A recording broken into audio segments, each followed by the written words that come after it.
Good afternoon, everyone. My name is Benjamin O'Connor, and I'm a director at NLA. I'm delighted to welcome you to the second webinar of this afternoon's virtual On Location at the Royal Docks. Ordinarily, NLA On Location events take place throughout the year and allow us to see how areas of London are transforming, hearing from those delivering that transformation directly. Although we can't be on site today, we're bringing the docks to you. Thank you to the Royal Docks team for working with us on this event and to Ballymore for sponsoring. If you did catch the first session, we heard all about how the Royal Docks is transforming into a global gateway for London and, excitingly, the new home for City Hall. In this session, we will explore the public realm initiatives, cultural placemaking and community engagement that is tying the Docks story together. Now, almost a year ago to the day, some of you may remember that we hosted the Homes for Londoners conference with the Royal Docks team at the Crystal, and we launched the Royal Docks Story exhibition with a 1:1000 scale interactive model of the area. As part of that exhibition, we worked with partners across the docks to develop a short film that illustrates the scale of the transformation underway. So to kick this event off today, we're going to play the film for you, which lasts around 10 minutes.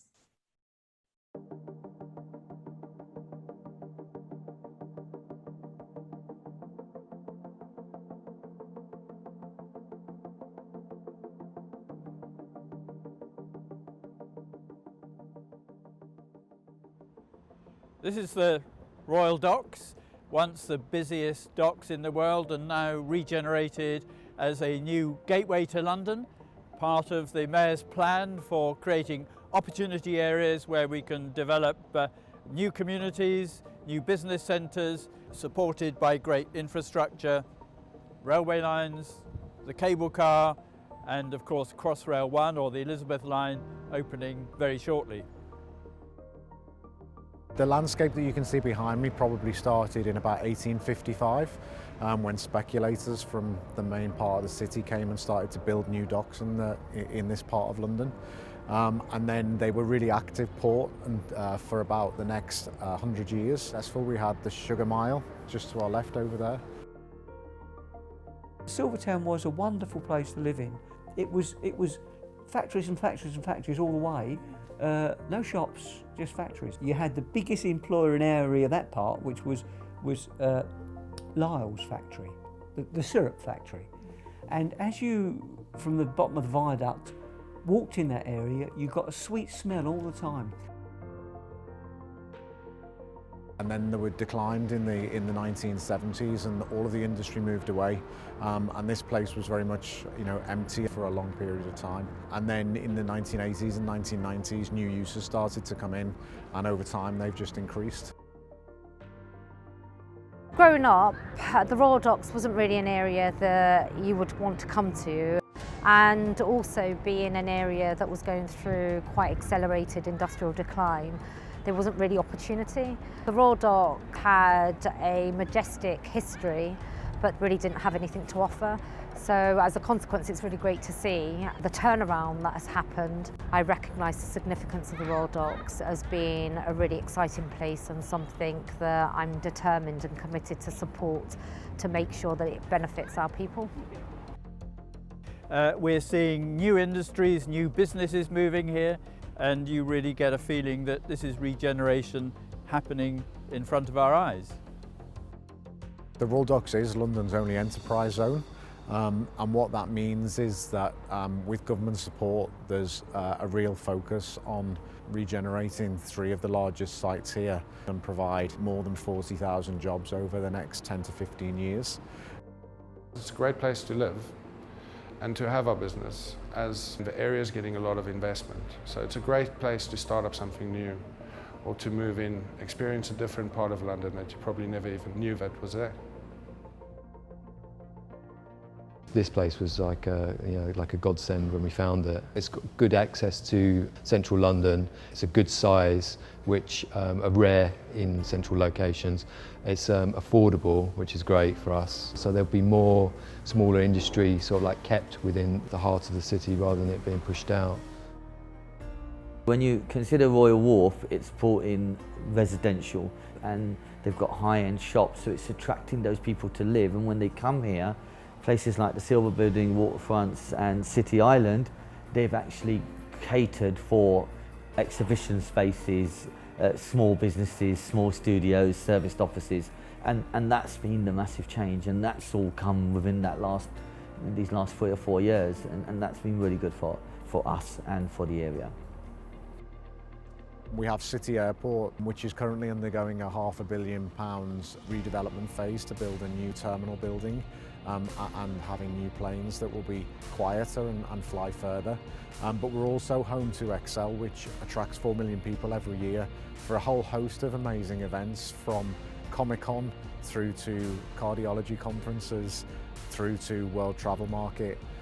So this place really hosts a whole host of people from all over the world on a regular basis.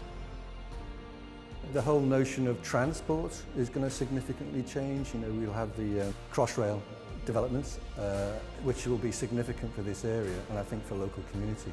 I think one thing that is a challenge for not just local communities but just for our student base, a lot of them are commuters. They'll be coming in from as far as Colchester or Barking and places like that, and so the travel for them is quite significant. So I think the developments in travel with the new developments with the DLR and Crossrail will be a significant change. It's the most diverse in the whole of the country, some 240 languages or dialects spoken, so we reflect the world, and the Royal Docks very much represents a magnet for the world. In my experience, the area has always been an area that welcomes people from all over the world, and we've got a massively diverse community, as we had then and we do now. This year we trialled a Join the Docks festival, and there were almost 200 events over a 4-month period of time across the docks. Everything from London jazz festivals to an urban beach to roving discos. It's managed to attract a whole host of new people to the docks that perhaps didn't even realise that this place existed. We're starting to create a cultural and creative community in this area. It's going to bring the best in entertainment, the best in jazz music, the best in performance, and it's going to happen right on our doorstep. It's got a lot more people engaged in what the area is, instead of just living here and going to work in a different area. It doesn't feel like you're actually in London. It feels like you're actually by the seaside somewhere. It almost feels like you've gone on holiday. We need to give our young people public spaces that are open and accessible and for them. Who'd have thought you could create and evoke a sense of being by the seaside at the Royal Docks? But this is exactly what we need to be creating. And what you're seeing with some of the new developments that are coming forward is some really high quality development that isn't really seen elsewhere in London. The city needs to be a mix of development and places for people to work and to live, but also we need green spaces. We need spaces to play, to relax, and places for leisure like this. They are essential parts of living in the city. The Royal Docks is going to be offering so much for Londoners and for new residents, both in terms of access to experiences, but also access to learning through being able to register for courses, upgrade your skills, and even more significantly, loads and loads of jobs. On this campus, on a daily basis, we probably have 5,000 to 6,000 students here. It's a big body of people coming into here from East London, but also from West London and the north as well, and south of the river. So it is a substantial hub here that we've created with University of East London. So I think we've got a chance here at Royal Docks to create something that's really dynamic and new and can remain here. We are a hotel business, but we're also a social business. What's happening in the Royal Docks and the regeneration and the changings and the investment, we can really relate to that on a real level, because the hotel itself is the result of the process of taking something that was disused, abandoned, and trying to make something good of it, trying to build from that into something even better and something brighter, and also something that can serve the community in the best possible way. So everything that's going on in this area is so exciting for us because we believe in it and we want to support it, and it's our story too. As we all know, homes in London are very expensive and unaffordable for many people. So the Mayor is helping to deliver some 4,000 new homes in this area, 8 billion being invested here over 20 years, which will create new places for people to live. And private developers are working very hard to deliver more affordable homes for Londoners. The sites that we're developing here are big empty sites that have been empty for 30 years, so local people aren't being negatively affected as they are in other parts of the city. I think people are really eager to see change and really supportive of change, and they really want to be a part of that change because this place is now becoming an attractive place to live and a successful place. We're able, through the value that's generated in those sites, to provide really high quality and really high levels of affordable housing. I imagine Royal Docks being a really compelling destination for tourists, visitors from across London, the rest of the UK, but also internationally, because of its vibrancy, because of art, culture, technology. But I also see the Royal Docks as a happy place for local residents and a place where they can experience opportunity through jobs, through training, education. It's fun, it's vibrant, it's accessible. I think Royal Docks is going to be an awesome place, and it's amazing already.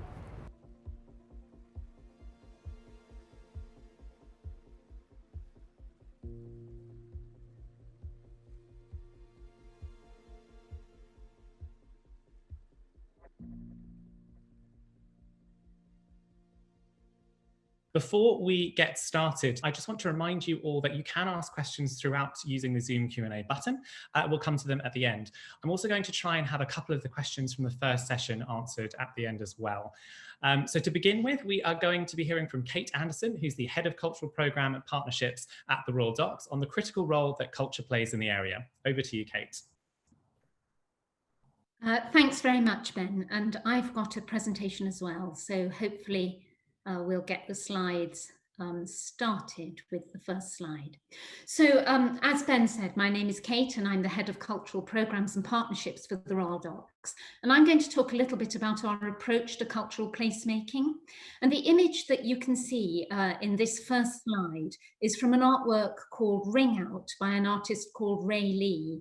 And it's set on the site of Millennium Mills, our most iconic building, which actually we've seen already a little bit in that film a few minutes ago. And the reason that we've got this image right here now is because this so particularly seems to encapsulate some of the sort of look and feel of our cultural programme going forwards. And that's about powering London's creative and cultural economy. Next slide, please. So culture is at the heart of the Royal Docks, and it's also at the heart of the enterprise zone. And our role really has two imperatives, one around creativity and one around commercial imperatives. So around the creativity, our role is around amplifying the Royal Docks cultural voice and in championing our cultural and creative community. We already have a cultural and creative community in the Royal Docks, and we need to bring the voice of that to the fore. Commercially, though, we also need to maximise visitor footfall and attract inward investment. And when I got my job in the Royal Docks, which was in lockdown in May, I started by thinking, gosh, you know, a new cultural quarter in London, which is one of the most culturally rich cities in the world. What is going to be special about the Royal Docks? What's going to be unique about it? But actually, the minute that you start to engage with the Royal Docks, you realise it's absolutely compelling. And our cultural vision is inspired by our people and our heritage. It'll be a place of making and production, a place of ideas and innovation, and a place of opportunity where creativity flourishes, but also, most importantly, a beacon of diverse, inclusive practice that celebrates difference and enriches the lives of all people. As you heard the Mayor saying a few minutes ago, Newham and the Royal Docks is the youngest and most culturally diverse borough in the UK, and so it is absolutely teeming with opportunity to be fulfilled. Next slide, please.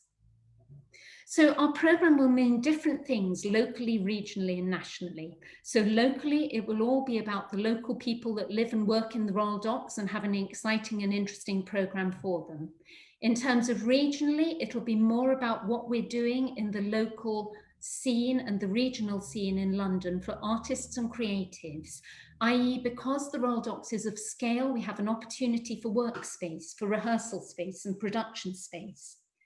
and nationally will be known for our distinctive original programme, which is from one of London's most diverse communities.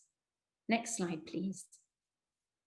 So people, as you can tell, is absolutely at the heart of our idea for the Royal Docks and its cultural programme. And one of the things that we're determined to do is to develop a thriving cultural ecosystem. So the enterprise zone is time limited. It may be over an extensive period or a shorter period, but it is time limited. But we need the legacy to be a cultural ecosystem that really works and is thriving. And so that means bringing together the local community and involving them, and particularly through adult and young people's steering groups for the programme. And we're beginning to establish those around December and at the beginning of next year. And opportunities for local involvement and participation. And then we've got the creative and cultural industries. We already have some really interesting cultural and creative industries in the Royal Docks, and we're inviting more people to join us.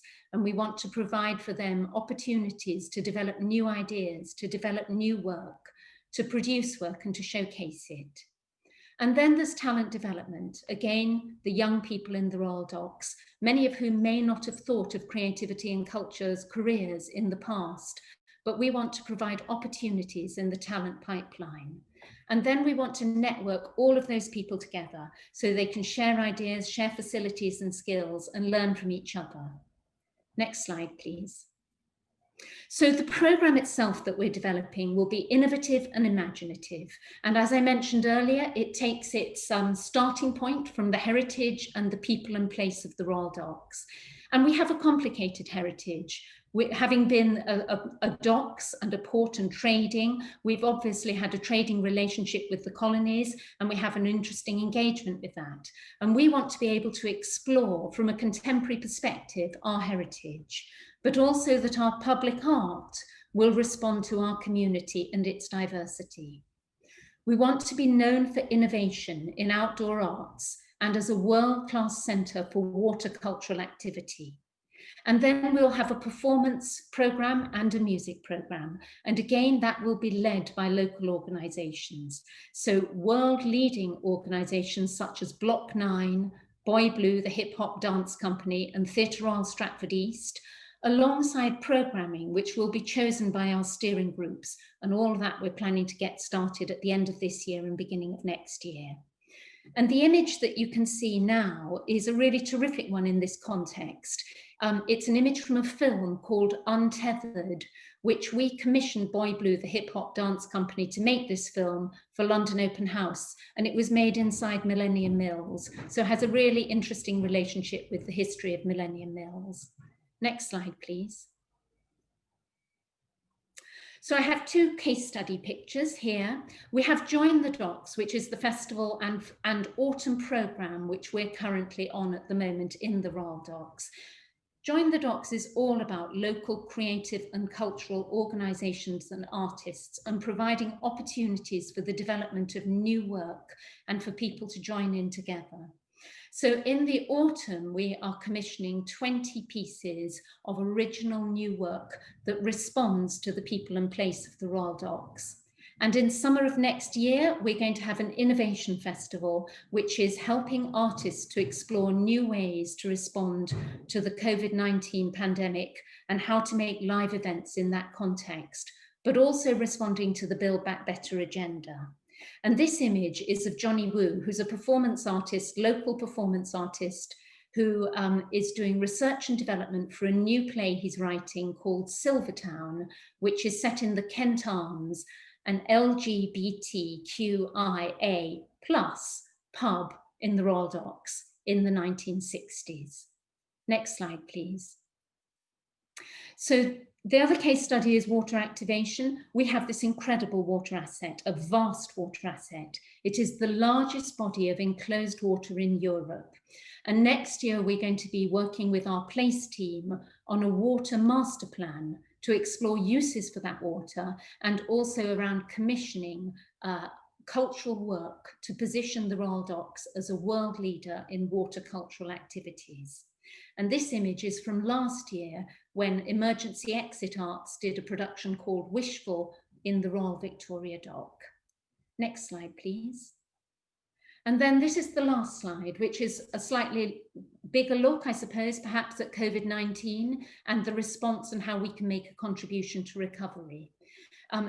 Of course, COVID-19 has had a devastating impact throughout the UK, throughout the world, but it's also had a really devastating impact in Newham and on communities in Newham, but also on the cultural industries, which is our industry. So as we were contemplating how to respond to that, we thought, well, what can we do? How can we help? And in the autumn of this year, we worked with Greenwich and Docklands Festival to finance and to work with them to explore ways to deliver live events in a time of COVID. And with Greenwich and Docklands, we put on 3 different events in the Royal Docks, and they were some of the first live outdoor events that happened after the first lockdown. And next year, as I mentioned earlier, we're going to be investing in artists to explore innovative ways to make live events going forwards. We don't want everything to be weather dependent or to be digital dependent. So we need to invest more money and more effort in providing the space and the time for artists to explore how that can work. And finally, there's the issue of racial injustice that has really been very prevalent this year, both in terms of COVID-19, but also the Black Lives Matter movement. And we wanted to ensure that our programme and access to opportunities is responding to that and to ensure inequality of access to arts and culture in our programme. And this particular image, which is the last image, is from a theatre production called 846 Live, which we co-produced with the Theatre Royal Stratford East in North Woolwich as part of Greenwich and Docklands Festival. And that's it. Thank you very much, everybody. And I'll look forward to talking to you a bit more in the panel discussion. Thank you very much, Kate. That was fascinating. For the people who've joined, we've had quite a few people join in the last sort of 10 minutes. Do remember you can ask questions using the Zoom Q&A throughout, and we'll get to those towards the end. Our next speaker is Edward Mays, who's the Development Director at Lendlease, who will be telling us about Silvertown and the role of the public realm. Hi, everybody. I'm Ed Mays, Development Director for Lendlease. I am working on behalf of the Silvertown Partnership, which is a joint venture between Lendlease and Starwood Capital, who have the development agreement with the Royal Docks team for this Silvertown site, which you see in the foreground here. So we're very much working in partnership with the Royal Docks team and with London Borough of Newham to unlock a site that's been empty for 30 years. Next slide, please. Just a little bit about Lendlease. Some of you will know us. We are an Australian PLC founded in the 50s by a Dutch immigrant to Australia. In the 70s, he wrote a book which, well ahead of its time, kind of promoted the idea of the triple bottom line. So putting people, planet and profit together to create a benefit, not just for shareholders, but for local communities within which we operate. Those examples there are photos from our Elephant Park scheme and show how the community have inhabited the new space, green space we've created at the heart of Elephant and Castle. Next slide. The site that we will be developing is shown with the black outline there. We're lucky enough to have Millennium Mills and Silo D within that site, as well as a good body of water, pontoon dock, and it has been empty for 30 years. You can see it is a stone throw from Greenwich and Canary Wharf and the city beyond. Next slide. The history you heard about in the video. Our site is overlaid in a kind of blue tone on these images, and obviously the docks were the engine room for London for many years. A key interesting thing about the docks and their publicness is that they weren't actually public areas. They were inhabited by workers, by goods from all around the world, but as shown in that bottom right image, they were also surrounded by big fences that effectively kept the public out of them. And that's been since they originated from the marshes in the 1800s. So these sites have never been public spaces. Our mission is to try and create public spaces within them to enable the public to inhabit those spaces for the first time. Next slide, please. There's a view of the kind of the relics of the industry of the docks, the Millennium Mills in the background and then Silo D in the foreground. As I said, the two buildings, existing structures that we will be retaining as part of our proposals. Next slide. And even though the site hasn't been publicly accessible, it is embedded in the kind of the subconscious of all locals and a broader community, both London, this country, and abroad. It has been used since the docks closed in the 1990s. It's been used as a backdrop for countless music videos, music performances such as Jean-Michel Jarre's Destination Docklands, TV series such as Luther. If you believe Luther, you'll see that believers' lots of bodies buried on the site. I can assure you that's not the case. And then film backdrops such as Paddington 2 and Spider-Man as well. Next slide. So our mission is, how do we create something public that has never been public before, that is also true to its current identity of this kind of post-industrial past. Try and create a place which is not beautified and pristine, but is true to that identity of authentic and industrial past, and keeps that as a spirit of the place moving forward. And we're lucky enough, even though some of the buildings have been stripped out, we're lucky enough to have some of these relics from the old machinery as part of our armoury for creating that new future for place. Next slide. In terms of a policy framework, the docks are the biggest regeneration area in London. They're also London's only enterprise zone. This diagram, which is taken from the emerging Royal Docks and Beckton Opportunity Area Planning Framework, identifies the outside of that planning opportunity framework, and also identifies what are perceived as new local centres. And luckily for us, you see where the Millennium Mills label is, so the red dot indicating that very much our site is perceived as part of the local centre for the Royal Docks, a place which will hopefully bring all of the disparate communities together and become the place they recognise as their home area, their local centre. Next slide. Since we started working on the scheme, which is August 2018, we've been doing a lot of work. We have managed to secure a first detailed planning permission for the first phase, and as part of that process we did a lot of engagement with local people. And when we engage, we do it in a proper manner. We actually spend a lot of time listening, changing our proposals as a result of what we hear. Unusually for us, what we found from the locals of the Royal Docks, or the local existing communities, is that fundamentally the thing they want to happen is for the site to be redeveloped. They've been seeing it empty there for 30 years with limited access available for them. They want it to be transformed into a place that serves their communities, that helps bring together the district communities of the docks and create a place where they can go with their friends to meet their families, a place that has civic spaces, that has shopping places, that has F&B, a place which will become the heart of the docks. And that is fundamentally what we are striving to do as part of our plans. Next slide. Another key input for us has been the context of the London Borough of Newham. Newham is amazing in its diversity and its depth of culture. It has problems as well. It is up there on the index of deprivation. It has a bigger waiting list for affordable housing than any other borough in London, and it has been more impacted by by COVID than most other places.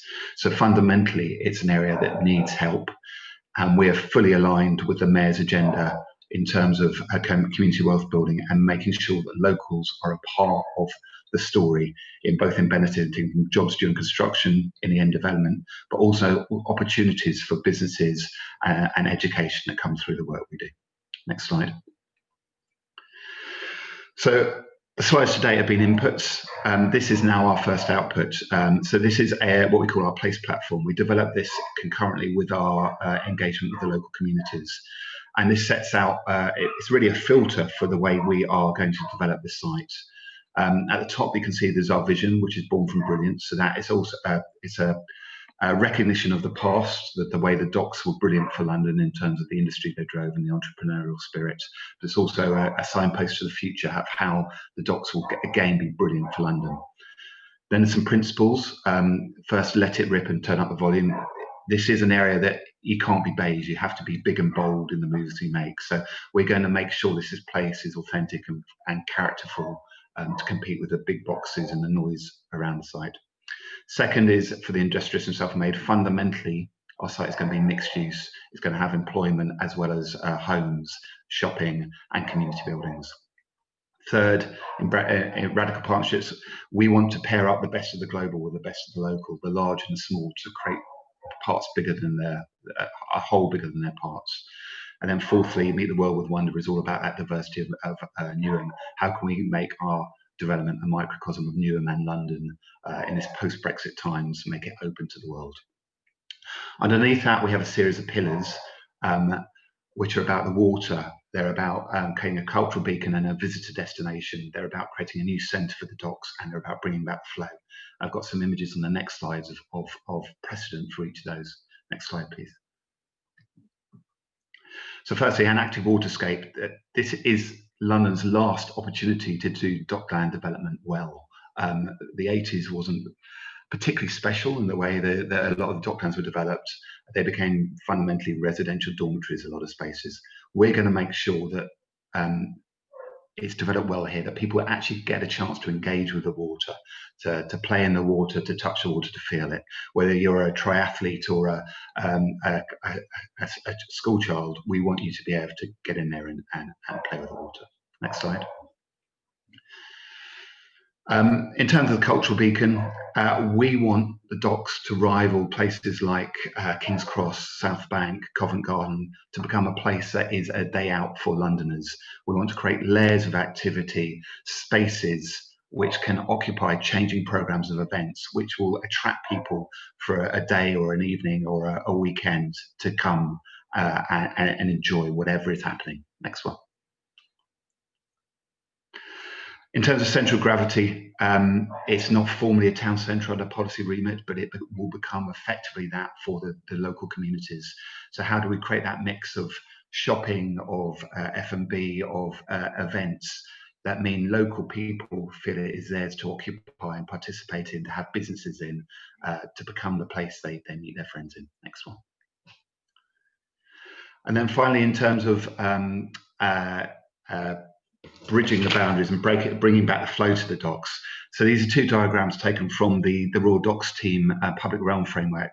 The top diagram where it says severances, is identifying the big blocks that exist of land. You've got City Airport, you've got Excel, you've got our site with the dock round it, you've got the Thameside West scheme.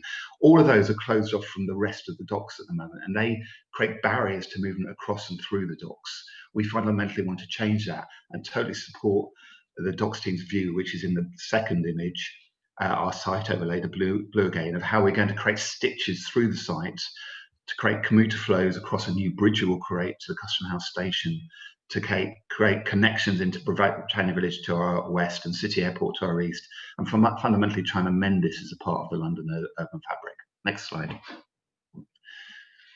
Sorry, so the diagram. So the bridge, and then press again, and there's some arrows showing the connections, and then next slide, please. So we have planning permission for phase 1, which is shown in red line there. That's within a bigger outline planning permission we have for the broader site, where we have all sorts of opportunities, but I'm going to take you through just a few of the spaces we've created within phase 1 as places for people. Next slide, please. Effectively, you can see Millennium Mills to the top end of this 3D image, which has a new square in front of it. And then to the south, you can see a green area with Silo D positioned. We are around Millennium Mills, we are creating effectively a workplace quarter, where there will be, I think it's 70,000 square metres of planning approved workplace as part of that. Spaces for small businesses up to global businesses. To the south, it's mainly residential, but with F&B around the ground floors. Next slide. This is an image of the new bridge we'll be creating from Millennium Mills across to the Custom House station next to Excel. New slide.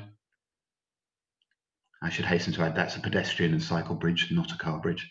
This is a view showing the landing from the bridge and how that will connect down a new high street. And you can see in the distance there, Silo D, which will be activated on both sides by retail. To the left is Millennium Mills, to the right is a new residential building. Next slide.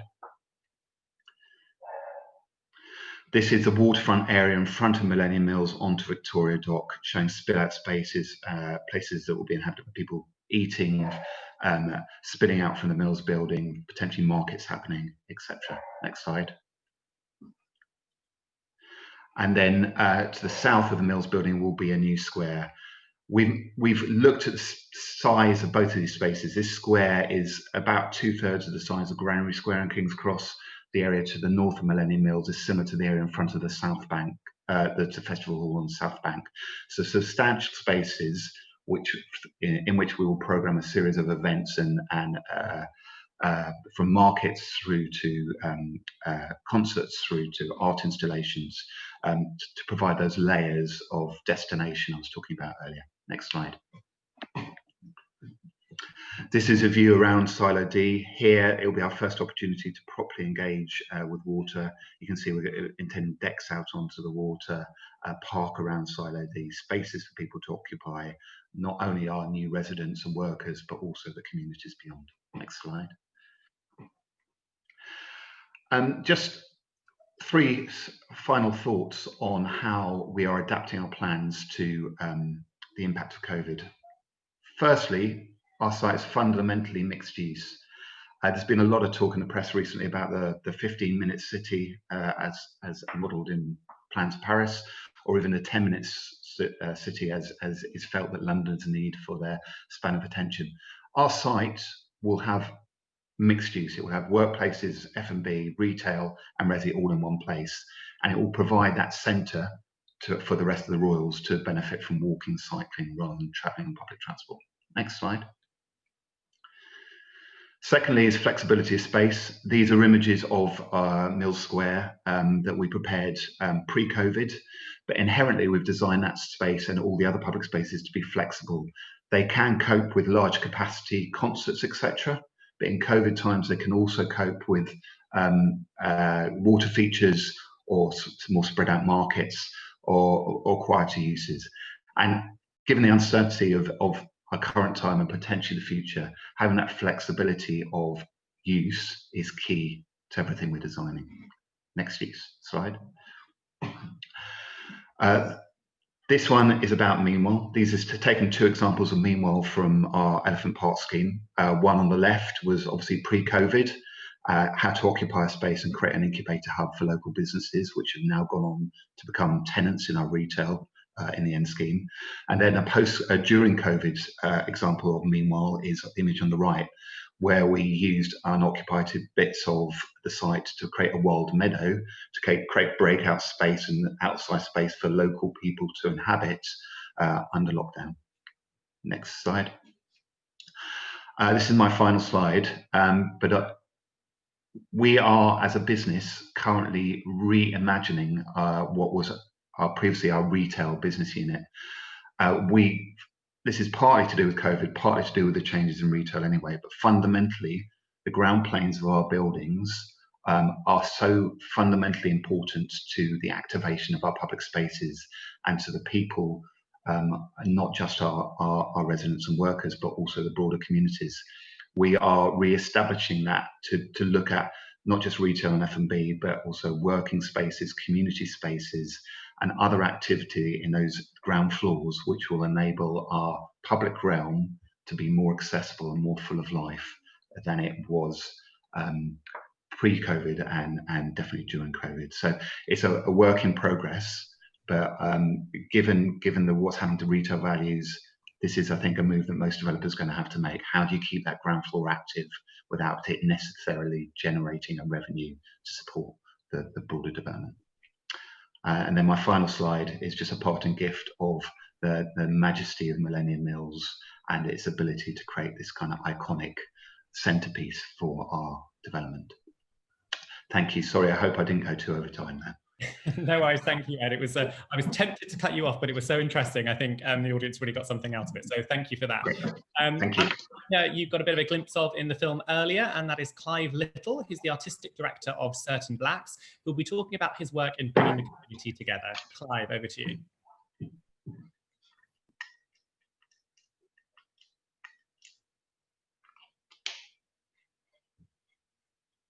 Clive, you just need to unmute yourself, sorry. Yeah, can you hear me now? Yeah, perfect. So I'm Clive Little. I represent an organisation called Certain Blacks. Because we're an arts organisation. We produce arts events, but I live in this area, so I'm community. So I'm not saying to say we bring community together, but what we try and do is bring high quality, good quality arts and diverse arts to wide communities. Can I have the first slide, please? This is Franco B. So I'm just trying to say the sort of thing. We work in live art, we work in outdoor arts, we produce theatre, we support diverse arts and arts production, and we try to produce the best we can. Franco B was on our first event, Arts Ensemble. The next slide, please. We've also worked with a company called Crying in the Wilderness. This is a performance called Conundrum. It's a theatre performance. The company's currently in residence at the Young Vic. They're working with Kwame on their next production, and we've been fortunate enough to work with them over the last few years. Next slide. This is them again, another shot from Conundrum. Next slide, please. And this is them again. This is a show called Invisible Man. Now, just trying to show the range of work that we work with, which includes, this is all theatre based, but it's a sort of theatre that we can call lyrical theatre because it includes dance, it includes movement, it includes live music as well. Next slide. And this is a story from Lady Vendretti. This is an immersive show that we produced, again in Arts Ensemble. Next slide. Now, one of the things that we also do, we don't just present the work, we try and support the development of works. We're not just a programming organisation, we're very much about supporting artists to make the best work that they can. So we don't just put it on, we will pay for rehearsals, we will commission new work, we will help people find spaces to develop that new work as well. Next slide. This is a residency that we did with a company called Upswing, where we took artists away to a residency in 101 Creation Centre, which is on the old Greenham Common. It's been turned into a creation space where we spent 2 weeks with artists talking about the circus skills, but also talking about things like dramaturgy, direction, and how to produce a live event. And most of the people, we did this in 2018, and a lot of the circus artists that we worked with then have now gone off and developed, got Arts Council funding themselves, etc. Next slide. Again, this was down at 101 Creation Centre. This is a company called Once Standing. Next slide. Again, we were down at 101 Creation Centre, and it's just to emphasise the fact that we're not just presenting, we're about developing quality work. Next slide. And then this is Joanna Diaz. This is in front of what will now be London's new GLA building. So last year, we worked with the Royal Docks on Join the Docks, and we produced a show called the Ensemble Festival. We did it on Crystal Green. If you'll do the next slide, please. This is all on the green outside of the Crystal. This is included live art. This is a show called Felt Me, which was basically making a piece of, making a dress on a person from felting wool. Next slide. This is, again, I was going to say, well, this is the new Mayor's office. This is the Crystal, Crystal Green, where we produced the work. And it was a mixture of live music. As you saw, we saw some live art. We also produced some circus on it. And this was very much about getting audiences and local audiences in. You saw the maps before, which had the sort of red lines around it, because what you don't get from looking at the Royal Docks is it is a walled area. I'm sitting here literally looking at the Excel Centre now, and between myself and the docks is a red line, which is the DLR and the new Crossrail. Now, to get people across that bridge, you need events, you need something actually happening inside the docks to get the footfall, to get people to come and actually see the culture that's there. Next slide. This is Clevie Watkis on our main stage. Wonderful shirt and glasses. Next one. This is Steve Williamson. Again, these are really top jazz people that we managed to get and produce and bring down to the Royal Docks. And this is what was really nice about working with Join the Docks, because we got support to bring, I think, some of the best people we could get. Next slide. Again, and this is a circus that we produced looking down onto Victoria Docks. Again, this is from Ensemble last year. Next slide. And this is the wonderful Simone. She was doing roller skates and hula hoops around the crystal. I don't know how long we're going to be able to do that now, but yeah, that was part of the day as well. Next slide. Now we're moving on to this year. This year we produced a festival called Newham Unlocks, Surveillance, Dance Like No One's Watching.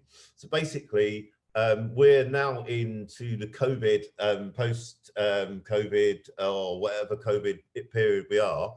And most of this year, there hasn't been much live performance. We got commissioned we worked in partnership with London Borough Newham to produce an online festival, and this is a scene from the Brownie Club. What we did is we did 2 days of live streaming, which included the Brownie Club, and we shot some performances before, and some of that was commissioning. We commissioned Upswing and Mimbre to make new work. Next slide. This is a sort of show of the mix. This is Emily Portman, and she works with Roland Sutherland and Alfie Robinson to produce folk. You don't say mashup anymore. Folk jazz ensemble, which was at the East Ham Town Hall, part of the Join the Docks as well. Not Join the Docks, the Newham Unlocks. Next slide, please. This is one of the commissioned for Newham Unlocks. This was Mimbre, and this is down at Barrier Park, and they produced a piece of work in Barrier Park which reflected the park, but it also reflected the fact that as they're acrobats, and as acrobats, they couldn't actually work together because of the risks of infection. So they had to work a way of being acrobats around the sort of whole idea of C19 and infection. Next slide.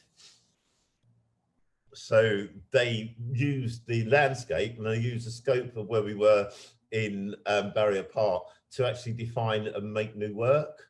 And if we go to the next slide, this is a short film, and I'll show you some. This is Upswing. It's a show called Catch Me, and originally the dancers worked very closely together, but they had to rework this for this year where you had to social distance. So we'll just play a little bit of this.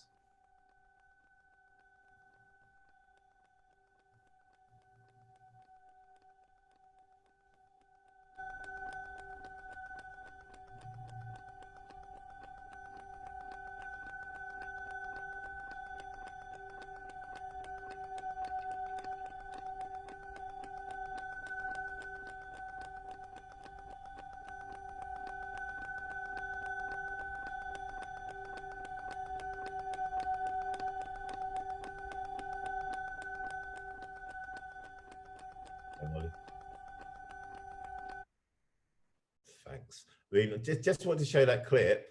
Can't show you the whole of it, but it shows you how the work worked in situ, how they used screens to make sure that they were separated against each other, and also just the last thing, that those commissions, both Mimbre and Upswing, went on to be at Greenwich and Docklands Festival later on in the year. So I'll leave it at that, guys. Thank you very much, Clive. Fascinating. And thank you to all for those presentations. Really, really interesting stuff. So we are going to be moving on to a panel discussion with a Q&A. So do ask any questions our audience you would like. We've got quite a few coming through. But before we do that, I'd like to introduce two additional guests joining our panel. And they are Daniel Mulligan, who's the partner at Glen Howells, and Sarah Atkinson, who's the Community Relations Manager at Royal Docks. So before opening up to your questions, I'm just going to go to Daniel and Sarah. Daniel, I'm going to come to you first. What impact do you think the Royal Docks regeneration is having on the wider area? And can you say a little bit about the projects at London City Island, English National Ballet and the Film School? To answer the first question is I think it's quite profound. I mean, I've been working in this area for the last 10 years or so. When I started, first of all, Royal Wharf with Ballymore, and then further on to City Island, London City Island with Ballymore. Both sides were as brownfield as you're going to get. There's effectively there was a DLR beside it, and that was more or less it. There's a few buildings, but not a huge amount. So I think what's fascinating, and one of the panelists raised it there a few minutes ago, that actually, I think it was Ed actually, how do you stop these from becoming dormitories for homes, you know? And I think that's where this idea of the ground plane or the groundscape or culture at the ground level becomes a prevalent thing. And Ballymore got that very, very early in the process, and all their developments over the last 10 years I've been working with them have always had to have this second agenda. You can't just build a load of flats and hope for the best. You need to know what's going on in the groundscape. It needs to be about the people living there, but also what reinforces that kind of sense of identity of place. And that's where the second question comes in. What's the role of culture? What role does culture play in this? I guess philosophically, it's a number of things. I suppose the first thing is in an era where you're building these towns effectively, and there's no churches because no one builds churches anymore. What's that center piece in the middle of that town, which people naturally gravitate around, which becomes that cultural thing? And for example, on London City Island, it was the English National Ballet. It became that anchor in the middle of that site, which created that sense of gravity, that outward-facing thing, which invited people in. So it became that. So when you consider it in those sort of terms, those urbanistic terms, it's incredibly powerful. You know, in a secular society or moving towards a secular society, it occupies a very, very critical thing. That then gets to the next question of case of, well, what is that thing? And actually, the organizations themselves need to have gravity. They need to have body, they need to have a certain kind of swagger about them. And I think in that case, institutions like the English National Ballet, the London Film School, these kind of, I don't want to say brands, but these institutions that you know of who can hold that space, be that anchor and hold that position. Because it's not an easy place to actually bring themselves into that position and be that person. And when you get one in, what we're finding and what we found is actually to bring a lot of small organizations with them. So the big fish brings with it a whole kind of ecosystem of smaller fishes in the best possible way of saying it. And off the back of that, you get this cultural entity at the ground floor of all the units around it, all the space around it, which then not only activates the ground floor, but spills to the outside and becomes this kind of festival spaces on the ground, on the external spaces. So it's incredibly important. And I guess the other thing is then it comes into what's the impact the culture has, and then you start off with the obvious things like jobs. You know, it brings a ton of jobs, brings a ton of money into the area. That's great. Other thing is that actually the time of day that these people are here. These people are here from, let's say, I don't know, 9 in the morning till 6 o'clock at night, 7 o'clock at night. They're there when the people who live in there are probably out at work. So actually it kind of starts to create that 18-hour groundscape that you have activation in this space across the spectrum of the day. It's also about people. You know, you're bringing these interesting people to the spaces. So where do I want to live? Do I want to live where there's a bunch of corporate people, a bunch of suits? Or do I want to live where there's artists and there's creatives and all that energy and all that vibe? And I think it's the latter, to be honest. I think that's the fascinating thing with them. And I think Ed raised it before as well, that actually it's not necessarily about money. You're not trying to extract the last bit of rent out of you possibly can. Because what they offer is so much more profound than that. It's actually almost unquantifiable. So they give something which it's hard to calculate. It's hard to compute what they bring, but actually it definitely does exist, and that's why it's so important.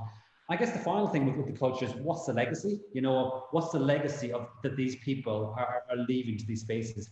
And the really, really interesting thing about that is in a COVID period, when a lot of them are closed down, what's it like? It hasn't got the vibe, it hasn't got the energy, it hasn't got all those sort of things in it. So you only have to look at what's around you when we go into lockdown to realize what they bring. They bring this kind of energy, this vibe, this nature, this happiness, this activation, this unpredictability. They bring all that sort of great stuff to these areas. And you know, what's the legacy? Well, you know what it is when they're not there. That's how profound it is. So I think it's a hard thing to bottle, and it's a hard thing to predict, and it's a moving target. For example, what we were looking at 10 years ago has moved on. It's not that now. So it's moved on to something else now. I won't tell you what that is because we're still working on it. But I think it's incredibly profound, and it's incredibly valuable, and it becomes much more than just a whole area about resi. It becomes much more powerful and prevalent than that. Great, thank you very much, Daniel. Sarah, so you're playing a critical role in joining up the community with the ongoing regeneration. I wanted to ask you about the context that we're currently in now. We heard a little bit about the impact of the pandemic from Nicola Behrens at Ballymore in the first session, and also from Kate earlier on in the session we're just having now. How is community engagement evolving in line with the pandemic, and how are you responding to the needs of the community at this time? Well, the amazing thing that we've seen in how communities have been responding to the pandemic is how people have been networking in a completely different way. And there have been these multi-stakeholder collaborations that are trying to enable a new use of civic space, which provides for community resilience and provides for livelihoods and provides for health and well-being as being drivers of prosperity or drivers of place. There's been a recognition, I think, from everyone about the importance of neighborhoods, about the importance of the local, about the importance of those hyperlocal networks in creating an infrastructure of care, an infrastructure of support, and enabling a kind of connection between the disparity of the different groups we see in the Royal Docks, in Newham, and in the rest of the UK, around the world. So inequality, which is the big question, and when we think about how we do regeneration in a way that builds community wealth, and tries to balance out inequality and do things in a more sustainable way, I think has come a much more central question in how we're all adopting and our approaches to placemaking and how we're thinking about moving forward. It was really interesting to see that we created these webinars just to enable different stakeholders from the area to get together and have a place to share their COVID response strategies.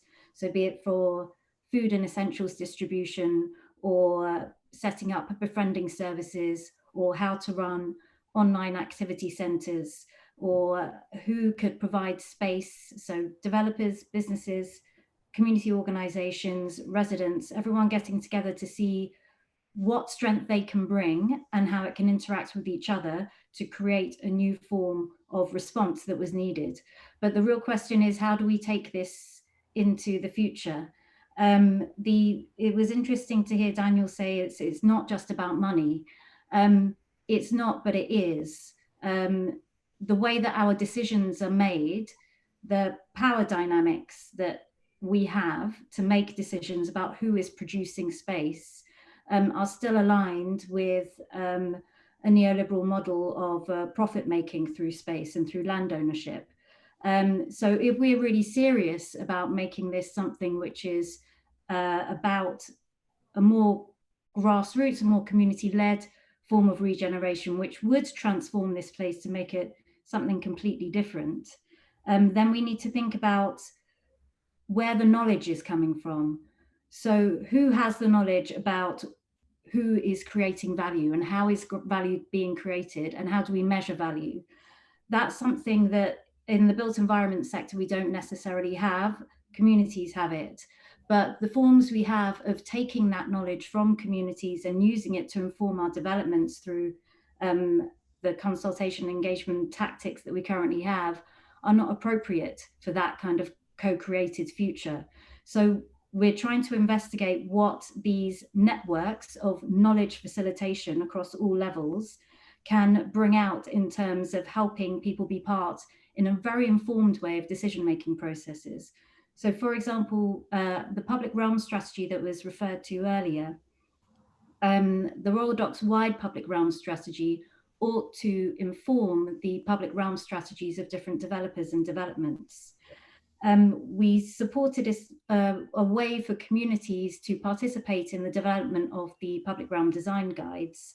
And I guess that's not really a normal thing to do, but we felt it was an important way to make sure that people's lived experience and situated behaviors and knowledge and how they interact in hyper-local networks in their spaces can contribute to some kind of principles and be translated into our built environment architect designer language of master plans and strategies and palettes. And that started to work, but we're very early on in the process, and really where we'll see if that's going to be effective or not is where we set up accountability mechanisms for that. So we're trying to come up with a set of community design principles which should be applied to the public realm design guides and should be used by different developers and landowners and businesses to develop public realm. But how will that really have teeth? What are the accountability mechanisms? How can we create steering groups or community design review panels, or what will those mechanisms be and how will we hold each other to account? That's kind of where we're at in setting up these processes for community participation. Great, thank you very much, Sarah. I'm going to go to the audience Q&A now, and there's a few questions in the same kind of area, so I'm going to lump them together. And actually, our final question kind of does that. And this is really for Kate and Ed. I don't know if you're there, Ed, and you can turn your camera on. So can Kate and Ed expand on their thoughts about uses of the water? Obviously, it's the kind of defining feature of the docks. And the comment is also great to see the progress and latest ideas, including the arts, having spent 7 years at Crystal. It's from Mark Jenkinson. Can you maybe elaborate, Kate, and then I'll come to you, Ed, on the plans for the water? Yes, well, as I mentioned in my presentation, actually, reverberation. We can still hear you, I think. I'll keep going. So we are actually just on the cusp of starting a water activation plan. So we're working with our place department at the moment to do the brief for what that should be. So that's partly thinking about the uses of the water in a range of different ways to do with people using it, to do with boats, etc. But also very much from my side of things, it's more about the cultural activities that might happen on the water, but also trying to therefore examine what sort of infrastructure is required. So actually physically, what do we need in order to be able to do that? So actually what I would say is ask me again in 6 months and I might have a better answer. In terms of my side of things, though, we really have an opportunity, which I talked about a little bit in the presentation, to be a world-class centre for water cultural activity. We want to be, there are a few at the moment, I would say Sydney, Amsterdam, etc., and we absolutely want to, and that could be a really exciting USP for the Royal Docks, and we have an opportunity to make that. So we're sort of on the verge of starting to investigate that at the moment. Absolutely great. And Ed, I'm going to come to you, but I'm also going to weave in another point that somebody's made, which is that at the moment there are a few uses on the water that are a little bit kind of exclusive, like private clubs, and a comment was made around the canoeing club. So just in the context of Pontoon Dock, what sort of plans have you got, and how publicly accessible will those be? Well, currently, Pontoon Dock's not part of our first phase, but we do have a wish list within our master plan of the sort of uses we want to incorporate generally across the master plan. They go from everything from the kind of the more South Bank style promenades that support water to support people to look at the water and occupy the place next to the water, through to platforms down in the water so you can actually physically touch the water. Occupied boats. I live in Hackney, so I'm used to the kind of shopping boats and restaurant boats around the Hackney canals. They're in King's Cross as well. Water sports, we're very conscious of the Royal Docks Adventure Centre opposite, but how can we incorporate some more easier to access, less windswept water activity on boats and canoes, etc. within Pontoon Dock. The kind of the top of the list would be a Lido. would fundamentally like to create that more safer swimming environment for people, where potentially in a temporary way within a boat or then more in a permanent use. But fundamentally, we need to work with the Royal Docks team to make sure we're not competing with water activity uses that they put elsewhere. So we're working with Kate closely and the rest of the team on that to make sure we're complementary to rather than competing. Great, thank you, Ed. We're coming to time, but I do have another question, again, sort of amalgamating two questions. I'm going to come to Clive and to Sarah. And this is just on, we heard a bit more about the sort of GLA move, and Clive, you mentioned sort of the Mayor's new office. I wanted to ask, what kind of impact or effect or feeling is there in the community from both of your, obviously Clive as you as a resident, but also people that you work with around that move? Is there sort of generally an excitement, and what kind of impact do you think that will have? So I'll come to you first, Clive. You're muted at the moment. Yeah. So I'm because when I look at it and I look at the regeneration stuff and the whole sort of thing of bringing star residencies and places to areas, and I'm not always totally convinced. You know, you can look at what's happening in the Olympic Park. I worked on Nine Elms and I did a cultural strategy there, and it's all about let's bring in Damien Hirst, let's bring in our big star things. Some of the things you miss is the pre-planning that has been able to make things happen in the area. We could do that performance because there was three-phase power there. So somebody had thought about making the public realm, putting the power so you can put entertainment on. And that is really important. To me, it's almost a building that we lose. There's nothing around here at the moment. There's all big plans, but if you live around here, there's nowhere social. That's one of the reasons that I produce and put work on here, is to make things happen. It would be great. I mean, I can see the savings of City Hall coming down. I've done stuff at City Hall, but I can also see it becoming another exclusive place where you can't go. You know, that's why I was saying, can I envision myself being able to do the event that we did last year on that space? There is, I can't say enough at the moment, there is a real divide between people that actually live in the area outside of the docks and people that surround it, and people that actually live inside the area. And some of those things have to be considered. It's making those areas transient and having that osmosis, and not making a new walled area. I mean, I love my GLA colleagues, I love the people at GLA, so I don't want to say a no thing, but those are the things that do concern me.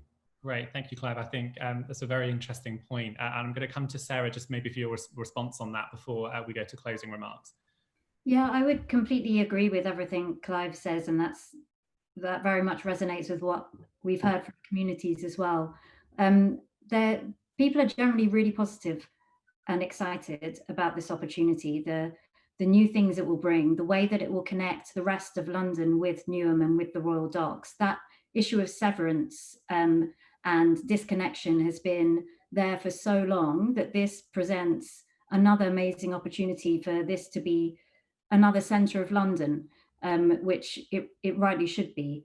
But that issue that Clive raised of enclaves and exclusivity is very much part of the worries of local people who see new developments and new things coming in. The question is, will this be for me? And will I be able to get access to it?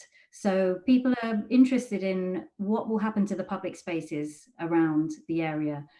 How can we be part of what happens in City Hall?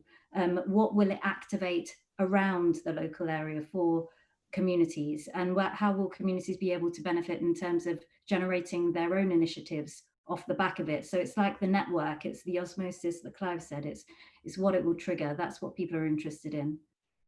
Great, thank you very much, Sarah. So very sadly, we are up to time and we've got a lot of unanswered questions. So what we're going to do, for anyone who has asked a question, we're actually going to posit those to our panelists offline. And I think largely Kate and Sarah and maybe Dan, who I'm sure is watching, will be able to answer some of those coming back. But thank you for all of your engagement.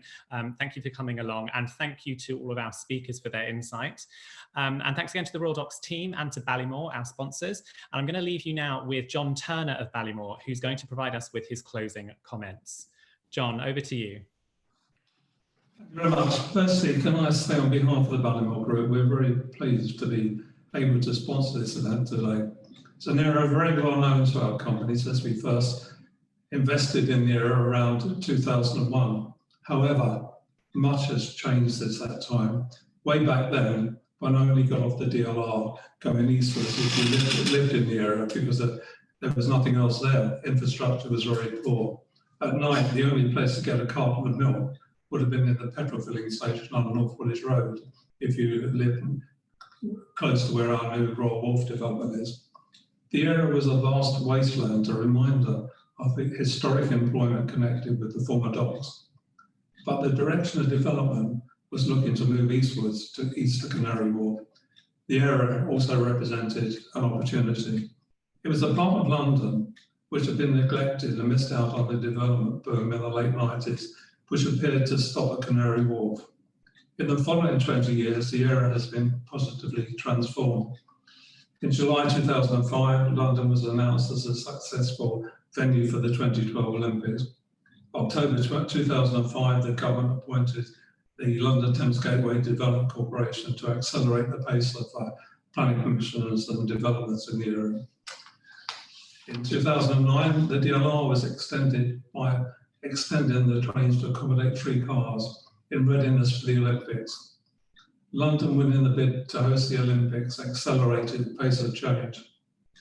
In the early years, when attending presentations, conferences, exhibitions such as this to discuss the future of the area, a plethora of regeneration bodies used to attend to represent the interests of this area. Today, it is owners of major international companies, global investors and high-profile occupiers and their employees who appear at these events. Impressive list including London City Airport, XL, ABP, London Regional, Oxley Holdings, Lendlease, University of East London, London Quadrant, Mount Anvil and others who I haven't named. In the run-up to the Olympics, the area had a global focus. The establishment of the Development Corporation was, as I said, intended to accelerate the pace of regeneration. From around 2005, there was a surge in planning application activity. The 3 planning authorities, namely the Development Corporation, the GLA and the London Borough of Newham, worked collaboratively with the development community to deliver the planning permissions, which were key to the erection of homes and creation of jobs. On the 2nd of April 2009, Gordon Brown, the then Prime Minister, hosted the G20 Summit of Government Leaders at Excel, which was attended by President Obama on his first overseas visit. This event firmly put the area and Excel on the world map. In 2012, the first and only enterprise zone in London was announced by Chancellor George Osborne for the Royal Docks, coming into operation in 2013. The Development Corporation was wound up in 2012 and abolished in February 2013. Many wondered what might happen post-Olympics with the global star having moved away from this important part of East London. Thankfully, the interest, investment and statutory support for high quality, sustainable development continues and the area goes from strength to strength. Today, the area continues to be positively transformed. The growth in investment has seen the development of a business community, the group representing the major business interests in the area, set up by major stakeholders, meet on an informal basis to discuss items of concern, shared interests, and subsequently look to engage and share their information and concerns with the local authorities. A collaborative approach to develop was the key to the success of the early phase of regeneration. This approach needs to continue so the area can truly fulfill its potential as a major focus contributor to regeneration in this important part of London. One slight omission, missed opportunity perhaps, was the fact that there's not a Crossrail station at London City Airport. This is something which is being pursued by London City Airport, and it's something which our company and other stakeholders will support them on. Hopefully you have all enjoyed today's event with some excellent presentations, creating a really interesting picture of a vibrant community which can only go on to better things. Until we meet again, take care and good evening. Thank you.